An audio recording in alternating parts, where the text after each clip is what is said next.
Sudah merencanakan pernikahan, sudah ada pertemuan keluarga, namun ternyata tanggal pernikahan diundur 3 kali membuat sang lelaki murka hingga akhirnya menghabisi calon pengantin. Kisah nyata yang kuceritakan kali ini terjadi di Tanjung Raya. Seorang wanita bernama Rosia Aprilia berusia 27 tahun. Dirinya pun anak pertama di keluarganya, disebutkan wanita yang mandiri dan pekerja keras. Sudah bekerja dari tahun 2017, Aprilia sendiri jadi guru honorer di SD dan kini dirinya mengajar di SDN 08 Tanjung Raya. Tepatnya di tahun 2019, Rosi pun sudah menjadi janda usai cerai dengan sang suami. Dikenal sebagai wanita yang ramah, mudah bergaul, tak pernah bermasalah dan Rosi pun tak punya musuh. Di sekolah SD tersebut banyak guru-guru yang dekat juga dengan Rosi. Setelah menjanda, Rosi sendiri kembali berpacaran. Dirinya bertemu seorang lelaki bernama Arde Armando. Andre sendiri jauh lebih muda daripada Rosi. Dirinya berbeda 5 tahun dari Rosi saat itu. Keduanya terlihat saling mencintai, kerap pamer di sosial media. Bahkan pasangan ini pun akan segera menikah. Kedua keluarga pun menyetujui pernikahan ini, bahkan sudah diadakan pertemuan keluarga hingga sudah lamaran. Namun belakangan Andre pun kaget karena ternyata pernikahan diundur sebanyak 3 kali. Bahkan saat itu Rosi sendiri memberikan alasan yang sangat-sangat tak jelas. Andre dengan keluarganya sempat malu dan kecewa, namun tak bisa berbuat apa-apa karena mencintai Rosi. Saat ditanyakan kepada Rosi, alasan ditunda-tunda karena Rosi saat itu memang tengah sibuk dan memang ada masalah keluarga. Tak lama Rosi pun memutuskan untuk tinggal di mes, tak tinggal di rumahnya sendiri. Mengingat SDN 8 tersebut jauh dari rumah Rosi dan Rosi pun memilih jalan tengah untuk tinggal di mes SD tersebut.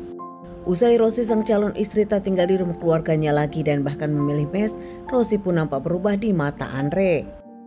Andre yang curiga karena menilai calon istrinya ini berubah, bahkan lebih memilih kosan daripada tinggal di rumah.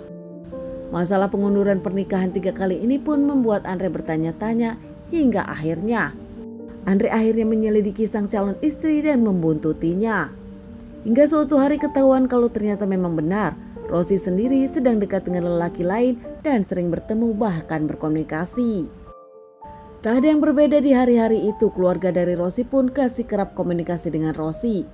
Namun ternyata ada yang aneh di tanggal 29 2024. Siti, sahabat dari Rosi, seorang guru yang juga tinggal di mes tersebut, WhatsApp kepada Rosi meminta tolong menjemput dirinya dari tempat pelatihan untuk pulang ke mes.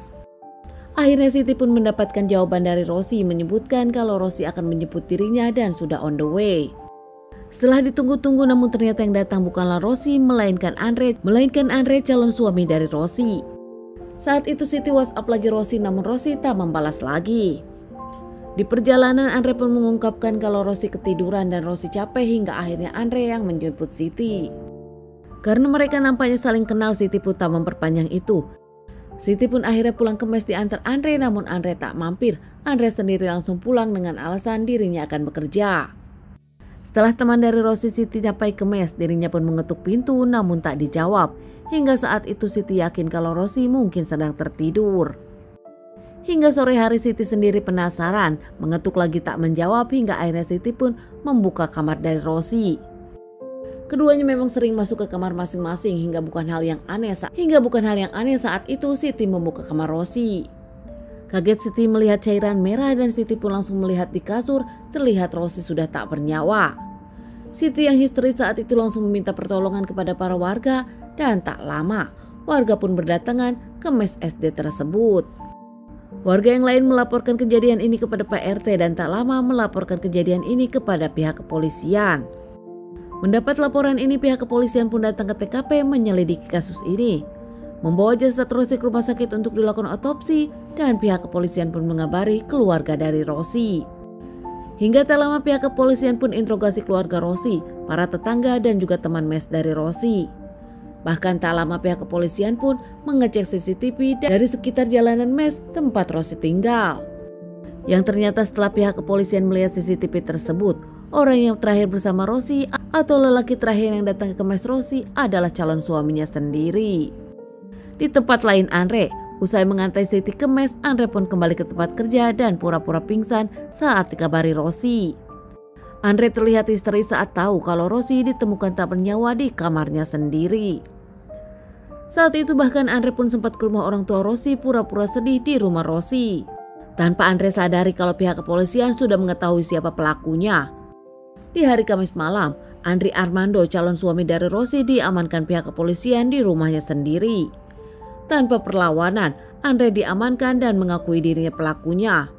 Motifnya saat itu mengaku kalau dirinya kesal kepada Rossi yang ada hubungan dengan lelaki lain, cemburu dan geram karena ternyata 3 kali pernikahan diundur hanya gara-gara Rossi sedang dekat dengan lelaki lain. Keluarga dari Rossi pun tak menyangka pelakunya adalah Andre, mengingat Andre adalah calon suami dari Rossi dan selalu terlihat baik di depan semuanya. Diamankan terkait permasalahan ini, Andre pun menjalani beberapa kali persidangan hingga akhirnya divonis 15 tahun penjara. Jasad dari Rossi sendiri dikembalikan kepada keluarganya usai diotopsi, dimakamkan di pemakaman keluarga penuh dengan tangisan kesedihan dari keluarga Rossi.